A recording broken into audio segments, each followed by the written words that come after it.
고백하시겠습니다. 예수는 모든 문제, 나는 하나님 자녀의 축복 누리는 주일 예배 되기를 예수님의 이름으로 축복합니다.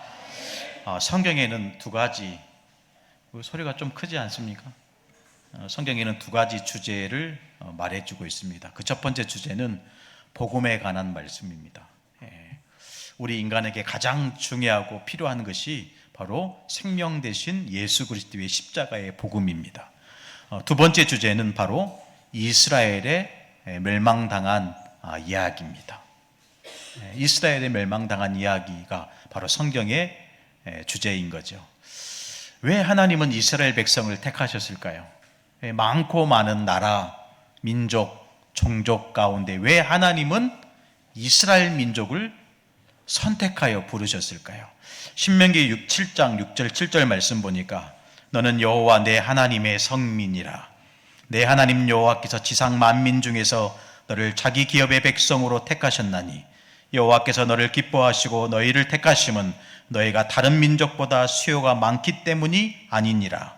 너희는 오히려 모든 민족 중에서 가장 적으니라. 분명히 이스라엘 백성을 택하실 때 택한 이유를 설명하고 있습니다. 그 이유가 뭡니까? 가장 작기 때문이라. 모든 민족 중에 가장 작기 때문이라. 하나님은 우리를 복음 때문에 부르셨습니다. 우리의 능력과 실력을 바라보고 그것을 써먹기 위해서 하나님 나라의 백성으로 부르시지 않으셨다라는 겁니다. 오직 하나, 복음 때문에 저와 여러분을 자기 백성으로 삼으신 거예요. 근데 이스라엘 백성이 뭘 놓쳤습니까? 복음을 놓친 겁니다. 복음 놓쳤기 때문에 어떤 문제가 오죠? 이스라엘은요, 하나님께서 분명히 말씀하신 것처럼 모든 나라, 민족 중에 가장 작고 가장 수가 적은 나라입니다. 그러니까 복음 놓쳐버리니까요, 강대국의 침략거리가 된 거예요. 그래서 여러분 성경의 역사 보면 거의 이스라엘 민족이 노예되고 포로되고 전쟁 터져서 포로로 끌려가고 나중에는 전 세계에 흩어지는 유랑민이 된 겁니다. 이게 이스라엘의 역사입니다. 왜 그렇습니까? 복음 붙잡아야 될, 복음 때문에 부름받은 이스라엘 백성이 복음 놓친 겁니다. 오늘 이 시간 예배 드리면서 말씀 받으면서 여러분 다른 것 중요하지 않습니다. 복음 하나 붙잡고 가야 됩니다. 복음 속에 최고의 힘과 능력, 축복을 누려야 됩니다. 그래서 예수님은 이 땅에 오셔서 전한 오직 한 가지, 한 메시지밖에 없어요. 그게 여러분 마태복음 5장에 산상보훈, 그게 무슨 말입니까? 천국에 관한 말씀을 주신 겁니다. 첫 번째 복과 여덟째에 나온 이 복을 보세요. 천국이 너희들의 것이다. 얼마나 중요했던지 기도를 가르치셨는데 마태복음 6장 10절에 보니까 하나님 나라 임하도록 기도해라. 여러분 복음 붙잡아야 됩니다. 이 복음의 축복을 누릴 수 있도록 여러분 기도해야 됩니다. 마태복음 6장 33절에 너희는 먼저 그의 나라와 그의 의를 구하라. 하나님 나라 백성이 하나님 나라의 축복을 누려야 됩니다. 이 땅에 오신 예수님은 만왕의 왕으로 오신 겁니다. 이 말은 무슨 말이죠? 왕이 오셨다라는 것은 나라 전체가 온 겁니다. 우리나라 대통령이 어디 나라 간다, 어떤 회의에 순방을 한다, 그 말은 무슨 말입니까? 대한민국이라는 나라가 함께 가는 겁니다. 여러분 예수님의 오심 그 자체가 하나님 나라 임한 것입니다. 그 축복을 우리가 간구하고 그 은혜를 누려야 되겠죠. 마태복음 10장 7절에 보니까 제자들을 보내시면서 모든 동네로 가라, 가면서 분명히 말해야 될 것 한 가지 얘기하셨어요. 그게 뭐죠? 하나님 나라 임했다고 말해라. 회개하라, 천국이 가까이 왔느니라. 하나님 나라 임했다고 얘기해라. 여러분 마태복음 13장에는요 천국에 관한 말씀을 비유로 하신 겁니다. 그러니까 여러분 마태복음 쭉 우리가 1장부터 오늘 18장까지 왔는데요, 핵심 주제가 한 가지입니다. 하나님 나라, 다른 말로 하면 천국. 마태복음 12장 28절에 보니까 성령이 임하고 사단이 결박되면 하나님 나라 임하였느니라. 마지막까지 예수님은 한 가지 메시지만 하셨어요. 사도행전 1장 3절 감난산에서 40일 동안 한 메시지 뭡니까? 하나님 나라의 일을 말씀하시니라. 우리 또 산업인들이 우리가 산업을 시작하기 전에 시작 전에 10분 잠깐 하나님 나라 누릴 수 있는 예배 드려야 됩니다. 우리 직장인들도 일터에 가시는 우리 직장인들 많이 계시잖아요. 산업인 우리 산업인들은 내가 사장이니까 내가 마음대로 해도 되지 않겠습니까? 여러분 시작하기 전에 산업을 시작하기 전에 시작 전 10분 예배 드리는 겁니다. 그 주제가 뭐죠? 그 말씀이 뭡니까? 하나님 나라 임하도록 기도하는 겁니다. 또 하루를 여러분 마감하기 전에 마감 후에 10분 예배를 드리는 겁니다. 내가 있는 이 현장에 내 산업에 하나님 나라 임했고 그 축복을 내가 누리는 산업이 됐는지 확인돼야 됩니다. 분명히 하나님 나라 축복 누릴 때 하나님은 전혀 다른 시작과 전혀 다른 역사를 일으켜 나아가실 줄로 믿습니다. 왜냐하면 예수님이 전한 메시지 오직 한 가지밖에 없어요. 하나님 나라. 그 하나님 나라를 두고 오늘 제자들이 예수님께 질문한 겁니다. 천국에서 누가 큽니까? 이 말은 어떤 전제를 가지고 예수님께 질문하는 거죠? 다 자신들마다 동기가 있는 거예요. 오늘 마태복음 16장부터 18장까지 우리가 쭉 걸어오면서 자꾸 등장하는 인물 제자가 있습니다. 그게 누구죠? 베드로입니다. 왜 예수님은 베드로만 사랑하십니까? 왜 예수님은 야고보, 요한만 부르십니까? 이런 생각들이 많이 있었을 거예요. 근데 여러분 저마다요, 내가 큰 사람이다, 내가 저 사람보다 나은 사람이다, 다 심중에 이런 마음 가지고 있는 거예요. 그 마음을 가지고 예수님께 나와서 얘기하는 겁니다. 천국에 누가 큰 자입니까? 천국에서 누가 큰 자입니까? 오늘날 성도들의 마음속에 또 제자들의 수준, 그 동기 우리가 좀 내려놓고 오늘 하나님 앞에 올바른 믿음 회복하는 저와 여러분이 되어야 될 줄로 믿습니다. 첫 번째입니다. 신앙생활인가 인앙생활인가 구분해야 됩니다. 여러분 신앙생활은 하나님 바라보는 거고요, 인앙생활은 사람 바라보는 것이죠. 크게 우리가 심도 있게 살펴볼 얘기가 아닙니다. 그러나 반드시 체크해야 될 상황인 것이죠. 그래서 가장 먼저 나를 먼저 점검하는 게 중요합니다. 뭘 가지고 내가 지금 신앙생활 하는 건지 인앙생활 하는 건지 점검해야 되겠습니까? 분명한 것은 나의 이익, 나의 손해, 어려움, 문제 속에서 나의 선택은 무엇인가라는 거죠. 분명히 나의 이익, 손에 따라서 모든 것을 결정하고 모든 것을 선택합니다. 그걸 가지고 나의 영적 상태를, 나의 영적인 부분을, 내 믿음을 점검하는 게 중요합니다. 여러분, 이익, 손해, 어려운 문제 속에서 제자들의 선택은 뭐였습니까? 예수님을 배반하는 거였습니다. 예수님이 로마 병사들에게 끌려갈 때 모든 그를 사랑하던 제자들, 따르던 제자들 다 뿌리치고 도망갔어요. 진짜 우리가 뭘 체크해야 되겠습니까? 나는 정말로 하나님 앞에서 오직 믿음인가? 나는 이 십자가 앞에서 나는 오직 복음인가? 내 삶은 오직 하나님의 영광을 위한 삶이 맞는가? 진짜 우리가 구분해야 됩니다. 신앙생활인가 인앙생활인가? 하나님 바라보는 저와 여러분 되기를 축복합니다. 이익 손에 왔을 때 이게 딱 체크되더라고요. 저를 보니까. 하나님 바라볼 것이냐, 사람 쳐다볼 것이냐. 성경에 보면 인앙생활하는 많은 사람들이 있었죠. 예를 들어서 설명할 수 없지만 여러분 소돔과 고모라 성이 멸망당할 때 룻의 아내가 나옵니다. 롯의 아내. 소돔 고모라 성이 유황과 불에 멸망을 당하는데요, 하나님께서 말씀하셨죠. 뭐라고 말씀하셨습니까? 빠져나올 때 뒤돌아보지 말라는 거예요. 여러분, 우리가 정말로 세상 성공, 나의 것, 나의 성공에서 빠져나와서 구원받은 하나님의 천국 백성이 되었습니다. 그러면 세상을 향하여 근심이 없어야 돼요. 되돌아보지 않아야 됩니다. 노터닝백 이런 얘기 많이 하지 않겠습니까? 뒤돌아보지 않아야 됩니다. 뒤돌아보는 순간 어떻게 됐죠? 소금 기둥이 됐어요. 하나님 바라봐야 됩니다. 이 손해, 어려움, 문제 속에 있을 때 반드시 나를 점검해야 됩니다. 신앙생활인가? 사람 쳐다보는, 사람 바라보는 인앙생활인가? 아브라함의 아내 사레가 있었죠. 노년에 얻은 아들 독자 이삭. 그 전에 종이었던 하갈을 통해서 얻은 아들이 있습니다. 그게 누굽니까? 이스마엘. 그러니까 어느 날 하갈의 소생이었던 이 이스마엘이 이 사라의 아들 이삭을 희롱하기 시작한 거예요. 그게 딱 사라의 눈에 딱 띈 겁니다. 그때부터요 하갈을 핍박하기 시작합니다. 괴롭히기 시작해요. 그러면서 어디까지 갔죠? 쫓아내라.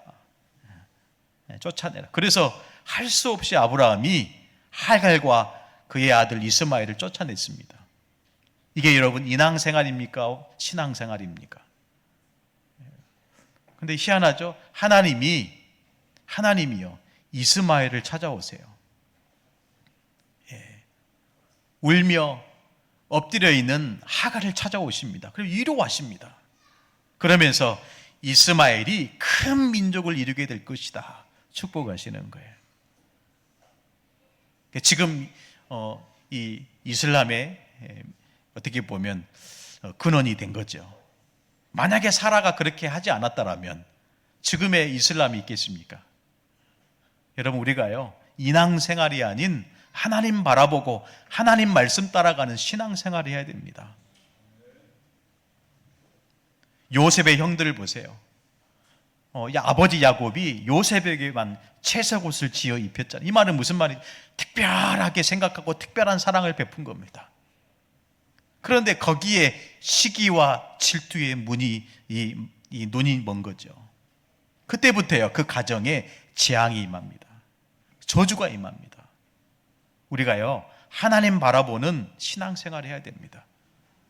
물론 하나님의 절대 주권과 계획 속에서 하나님께서 허락하신 일이지만 이 형들이요 요셉을 죽이려고 했잖아요.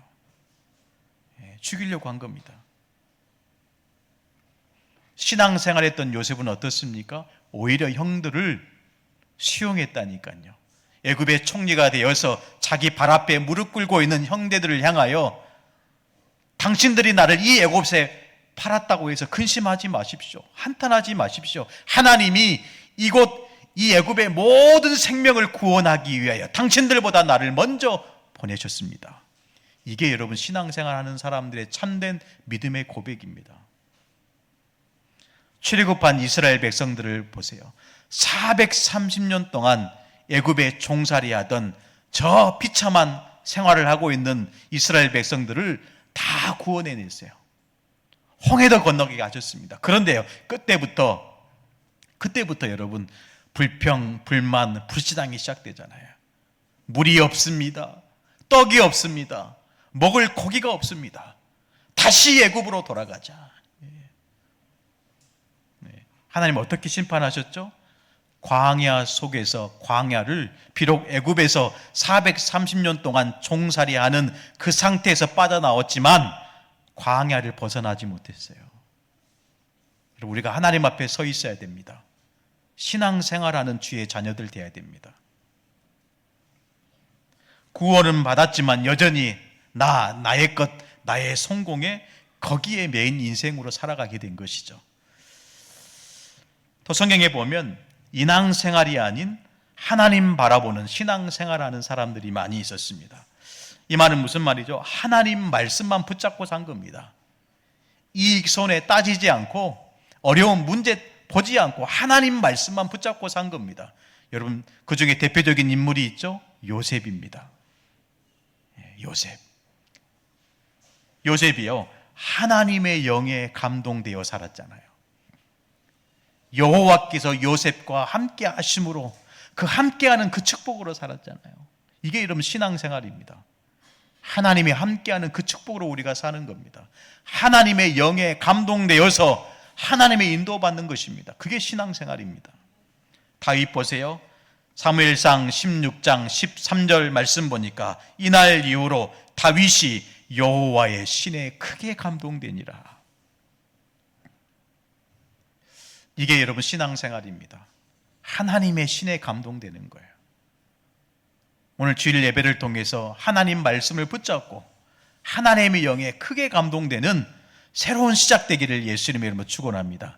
어느 날 다윗이 이스라엘 왕이 되어서 통치하는데요, 반란이 일어났습니다. 그것도 다른 사람도 아닌 자기가 너무 아끼고 사랑했던 아들이 반란을 일으킵니다. 그게 누구죠? 압살롬입니다. 그래서 신발도 신지 않고요, 맨발로 도망쳐 나왔어요. 그러면서요, 이 다윗성에 극악무도한 사건들이 벌어집니다.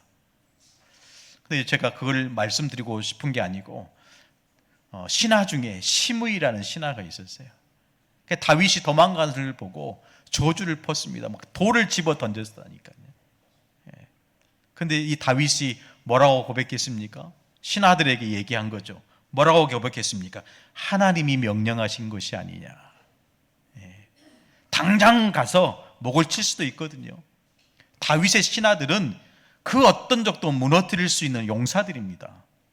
무서움을 모르는 강한 군인들입니다. 다윗 한마디면 죽음을 불사하고 목숨을 내어버릴 수 있는 용사들입니다.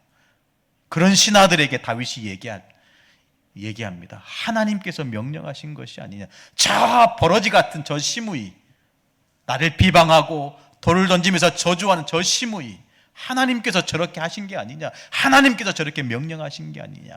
모든 것을 하나님 바라본, 하나님 편에서 본 겁니다. 그게 여러분 신앙생활입니다.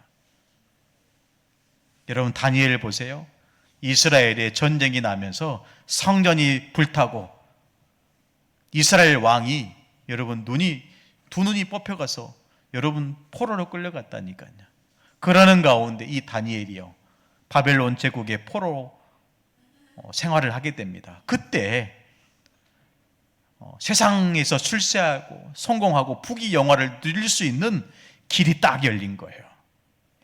바벨론 제국의 신하가 되는 길이 열린 거예요. 아니, 포로로 끌려갔는데 바벨론 어마어마한 제국의 신하가 될 수 있는 출세길이 열린 겁니다. 그런데요, 뭐라고 얘기했죠? 나는 그거 필요 없다라고 하는 겁니다. 왕이 마시는 포도주, 왕이 먹는 음식 내게는 필요치 않습니다. 그러면서 우상의 제물로 자기를 더럽히지 아니하도록 환관장에게 구하니. 여러분, 이 손에 어려운 문제 속에서 나의 선택은 뭡니까? 다니엘은요, 오직 하나님이었습니다. 근데 오히려 그것이 다니엘로 하여금 뭡니까? 하나님의 축복을 받을 자로 우뚝 서게 하신 거예요. 오늘 이 시간, 오늘 이 말씀을 통해서 인앙생활이 아닌 하나님 바라보고 하나님께 목숨 거는 신앙생활하는 저와 여러분 되기를 축복합니다.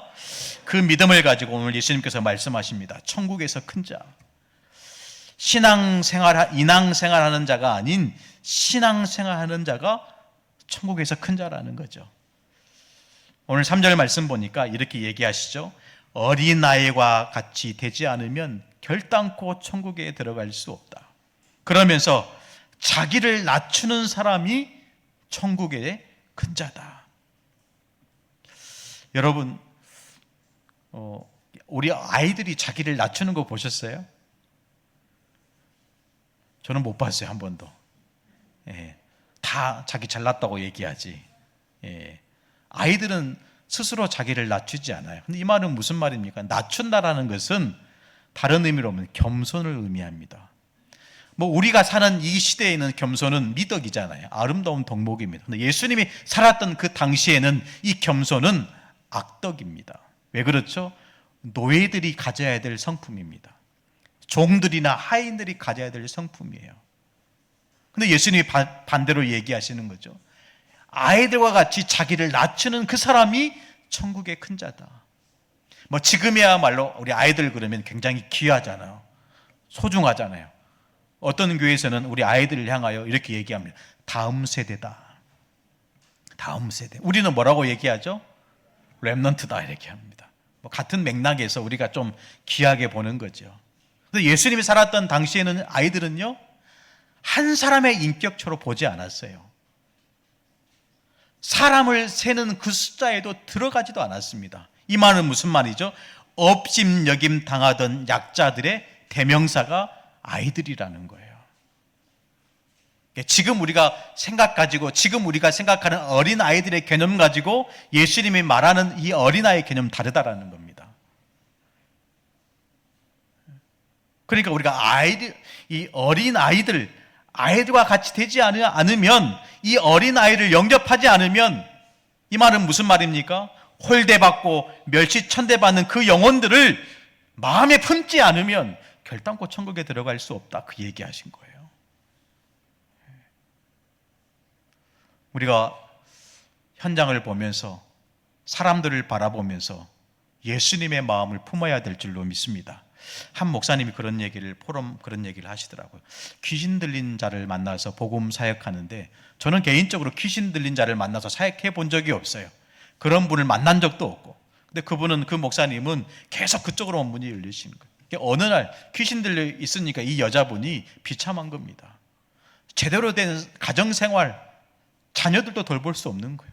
그러니까 목사님이 가서 복음 전하는데 얼마나 안타까운 거예요. 마음이 아픈 거예요. 그 귀신 들린 사람이요, 이렇게 얘기하는 거예요. 안타까워하지 마세요. 순간요, 확 뭔가 들어오더래요. 내가 속았구나. 내가 왜 안타까워하지? 안타까워하고 슬퍼한다고 해서 이 사람을 살려낼 수 없습니다. 그런 생각이 강하게 들어오더래요. 그래서 강하게 얘기했는데, 그 여자분이, 귀신 들린 여자분이 깔깔거리면서 얘기하는 게 그거예요. 안 속네. 귀신은요, 생각 마음을 속입니다. 한없이 낙심되고 우울하고 슬픔에 빠지고. 여러분, 이 가룟 유다에게 이 사단이 어떻게 역사했습니까? 예수를 팔려는 그 생각을 집어넣었다. 우리는 실패해도 하나님 자녀입니다. 할렐루야. 안 돼도 여러분 하나님 자녀입니다. 여러분 시달리십니까? 시달려도 우리는 하나님 자녀입니다. 속지 않으시기를 바랍니다. 우리가 해야 될 사명은요, 이 어린아이 같은 자들을 복음으로 살리는 겁니다. 멸시받고 천대받고 정말로 위로가 필요한 그 영혼들을 복음으로 살려내는 거죠. 어린아이들의 특징이 뭡니까? 깨끗함입니다. 깨끗함의 반대말이 뭐죠? 더럽다라는 거죠. 아이들은요, 깨끗합니다.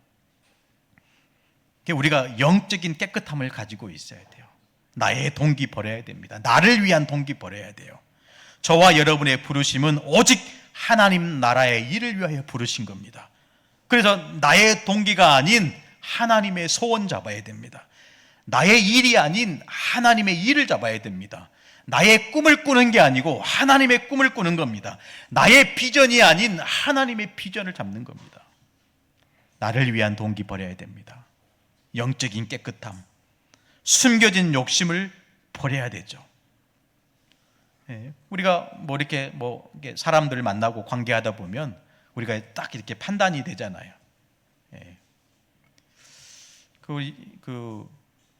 최근에 이제 목회자 수양회를 했는데 총 9강의를 들었어요.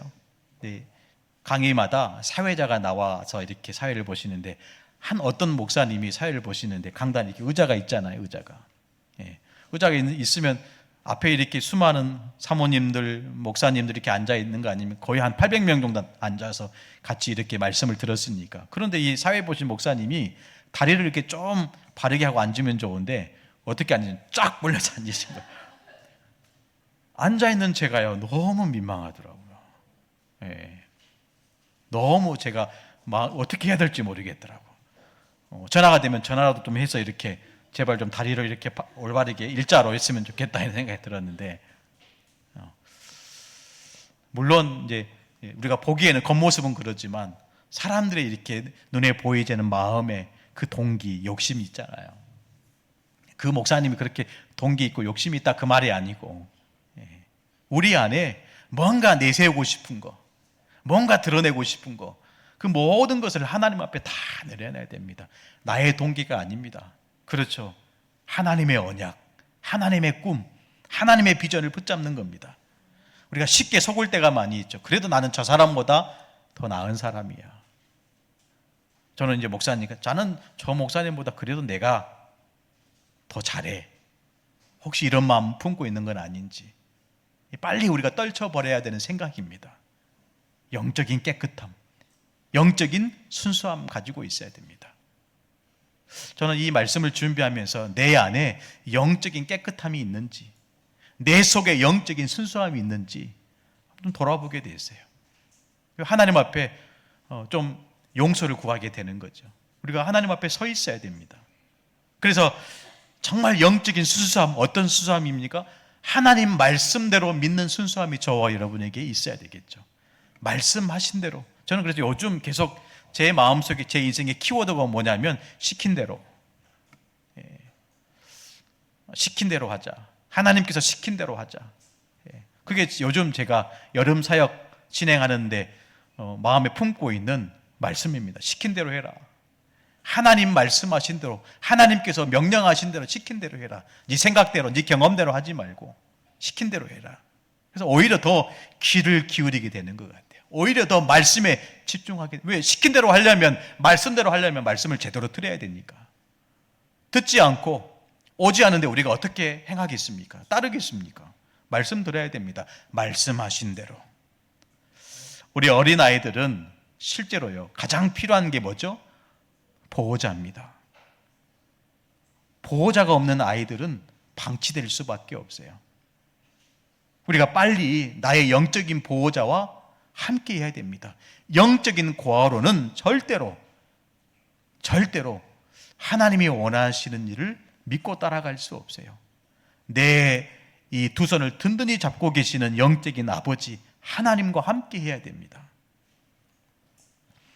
보호자가 없으면 단 하루도 살아갈 수 없다. 그 중심으로 우리가 살아가야 될 줄로 믿습니다.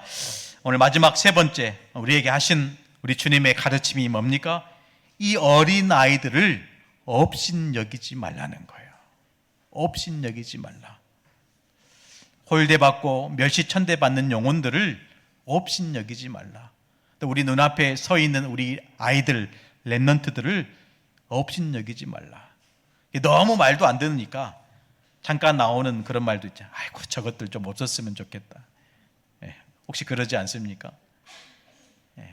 이번에 우리 교사 세미나 이렇게 하는데 얼마나 많은 우리 부모들, 우리 아이들이 왔는지 6월 6일 날 또 쉬는 날 이렇게 와서 하는데요. A동까지 꽉 찼어요. 원래 2동에서 다 하는데 A동까지 들어갈 공간 없을 만큼 다 강의실마다 차가지고요. 엄마 아빠들과 함께 이렇게 찬양하는데 유 목사님 이렇게 말씀 전하시는 강단에 한 어린아이가 딱 올라온 거예요. 근데 목사님이요, 그 할아버지처럼 이 아이들 딱 대하시는데 제 마음에 이렇게 뭔가 이렇게 뭉클하더라고요. 야, 전도자의 가슴에 제 어린 영혼이 딱 들어가 있다. 진짜 내가 품어야 될 마음인데 말 안 듣고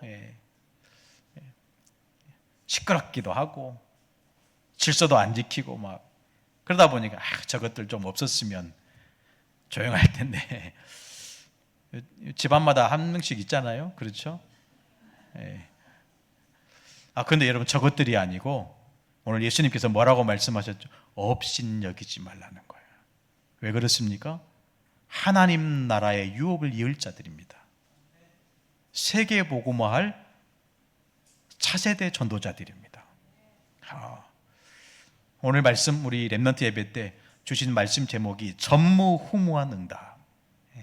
우리 이 렘넌트들이 전무후무한 응답 받을 자들입니다. 그래서 예수님이 한 어린 아이들을 부둥켜 안고 제자들에게 얘기합니다. 이 아이들을 업신여기지 말라. 왜 그렇습니까? 모든 인간은 하나님의 형상으로 창조되었기 때문에 그 속에 여호와의 생기를 불어넣으셨기 때문에 업신여기지 말라. 다 귀합니다. 다 소중합니다. 왜 그렇습니까? 하나님이 그렇게 만드셨어요. 귀하고 소중하게. 우리 언니들 뭐 귀중한 손님 오시면 VIP다 이런 얘기합니다. 예, 매우 사실은 중요한 손님이 VIP 아니겠습니까? 저와 여러분이 하나님 나라의 VIP들입니다. 우리 아이들이, 우리 렘넌트들이 앞으로 세계복음화할 VIP들입니다. 그래서 예수님이 얘기하죠. 예수님께서 말씀하신 게 뭡니까? 후대를 살리라는 겁니다. 예루살렘의 딸들아, 나를 위해 울지 말고 너희와 너희 자녀를 위해 울어라. 이 말은 무슨 말이죠? 기도해라 그 말입니다. 우리 렘넌트들을 위해서, 자녀들을 위해서 기도하라는 거죠. 요한복음 21장에 보니까 베드로를 찾아가신 예수님께서 베드로에게 마지막 사명 주셨습니다. 그 사명이 뭐죠? 내 어린 양을 먹이고 치라는 거예요. 내 어린 양을 먹이고 치라. 저도 어린 시절이 있었으니까 우리 부모님들 엄마 아빠 있었지만 친구처럼 못 지냈어요. 예, 친구처럼. 예, 속에 있는 얘기도 못하고, 예, 늘 무서워하고 두려워하고 그랬던 것 같아요. 그래서 되도록이면 저도 좀 반대 길로 가려고, 예, 우리 자녀들. 근데 이제 저희 집사람은 집은 군대가 아니다 이런 얘기 많이 하거든요. 그렇게 하는 모양이죠, 제가. 예. 근데 되도록이면 스키신도 하고, 예, 누우라고 하고, 근데 잘 안 누워요. 예. 잘 안 누웠죠. 근데 되도록이면 그렇게 하려고 합니다. 얘기해 보려고. 예. 사랑한다 해주고. 예. 진짜 우리가 그런 사역들이 필요합니다. 내 어린 양을 먹이고 치라, 이 말이 무슨 말일까요? 여러분 한번 곰곰이 생각해 봐야 됩니다. 내 어린 양을 먹이고 치라. 밥 먹이라는 얘기입니까? 정답은 없으니까요. 진짜 우리가 기도하면서 도대체 이 말씀이 무슨 말씀입니까? 생각해 봐야 됩니다. 또 교회 사역을 통해서 우리 후대들에게, 우리 아이들에게 내 어린 양을 먹이고 치라. 도대체 이 말씀은 뭡니까? 우리 여름 성경학교 세계 렘넌트 대회 이런 수련을 통해서 우리 아이들이 진짜 먹고 또 세계복음화의 전도자로 자라날 수 있도록 내 어린 양을 먹이고 치는 겁니다. 그래서 신명기 6장 4절 9절 말씀에 굉장히 중요한 말씀을 하셨죠. 그 말씀이 뭡니까? 말씀을 마음에 새기도록 하라는 겁니다. 그래서 참된 서밋의 자리에 가도록 하라는 겁니다. 여러분, 서밋이라는 말은 지도자라는 뜻이잖아요. 지도자 되기 전에 복음 서밋부터 먼저 돼야 됩니다. 복음 서밋 되지 않고 세상 서밋의 자리에 올라가니까요, 많은 문제, 많은 무리를 일으키게 되잖아요. 우리 여름 사역 스케줄을 통해서 우리 후대, 우리 렘넌트들이 예수 그리스도 이 생명의 복음을 가지고 참된 서밋 되도록 어떻게 해요? 부지런히 가르치라는 거예요. 부지런히 가르치려고 하면 뭐 해야 되겠습니까? 부지런히 말을 해야 돼요. 말해야 됩니다. 예수님이 그리스도다. 예수님이 너를 사랑한다. 네가 예수님의 이름을 기도하면 하나님은 반드시 너에게 전무후무한 응답을 주실 거야. 부지런히 말해야 됩니다. 그러지 않으면 세상 친구들, 세상 속에서요, 다른 세상의 진리를 얻고 가요. 돈이 최고야. 잘생긴 게 최고야. 외모가 최고야. 이렇게 갑니다. 그게 전부인 것처럼 착각하며 살아가요. 보니까 최근에 광주에서 살인사건 났더라고요. 유흥업소 이 간에 이권 다툼 때문에 칼로 찔렀더라고요.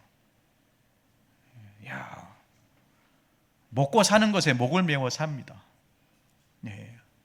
그것도 여러분 물론 이제 각자마다 추구하는 것이 다 다르기 때문에 유흥업소에서 이렇게 다 설명할 수는 없지만, 사람을 죽이기까지 했어요.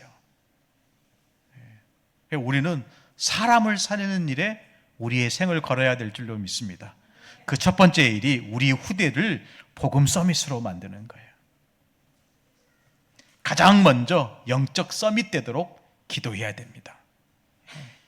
이 시간 이후 정말로 오늘 우리에게 주시는 말씀처럼 누가 천국에서 큰 자입니까?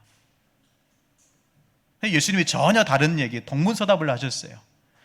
어린아이와 같이 자기를 낮추는 그 사람이, 자기를 낮추는 그 사람이, 홀대받고 멸치천대받는 그 영혼을 사랑하는 그 사람이, 후대를 사랑하는 그 사람이 천국의 큰 자인 줄로 믿습니다. 오늘 이 언약을 붙잡고 한 주간 교회와 현장과 가문과 가정과 모든 산업에 증거 있는, 이유 있는 삶이 되시기를 예수님의 이름으로 축원합니다. 기도하겠습니다. 하나님 아버지, 참으로 감사를 드립니다. 어린아이를 세우시고 이 어린아이와 같이 되지 않으면 결단코 천국에 들어갈 수 없다라고 말씀하신 주님, 오늘 또 하나님의 언약과 예수 그리스도의 그 마음을 품는 중요한 날이 되게 하여 주옵소서. 한 사람도 실족하지 않게 하시고 다 구원받고 하나님 자녀의 축복을 누릴 수 있는 은혜를 날마다 더하여 주옵소서. 살아계신 우리 주 예수님의 이름으로 간절히 기도드리옵나이다. 아멘.